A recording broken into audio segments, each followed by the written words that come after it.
How do you take in what's going on with Rodgers right now? Obviously, I assume you guys haven't spoken since he's left, but I'm wondering how your perspective of what is happening with Rodgers since he's left Green Bay. Yeah, I really like the chair I'm sitting in now, and viewing it from that chair than the one I was before. But he was a great player here, and there's so much appreciation for him from our organization, from myself, for what he did here. I just think.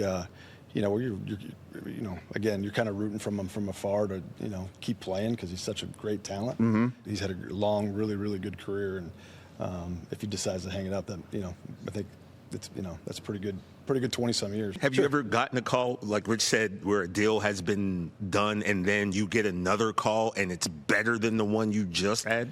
I don't think I've ever had that. I think there's been times where we've been dealing with multiple teams, maybe trying to come up to our pick, and. Again, I usually like to have those kinds of things done before you're actually on the clock. Kind of a thought process of, hey, this is what it's going to be. But there's been times where maybe we had something and kind of agreed to, and then right as you get on the clock, somebody calls. And if that changes, then you just call the other team back and see if they're willing to do that or something better.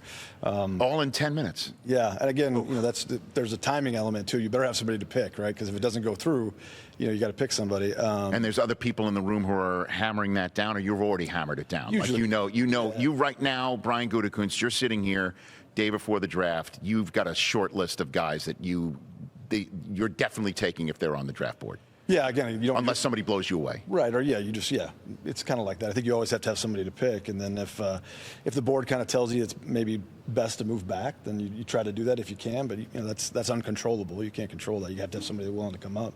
So I think you've done enough work now. You kind of.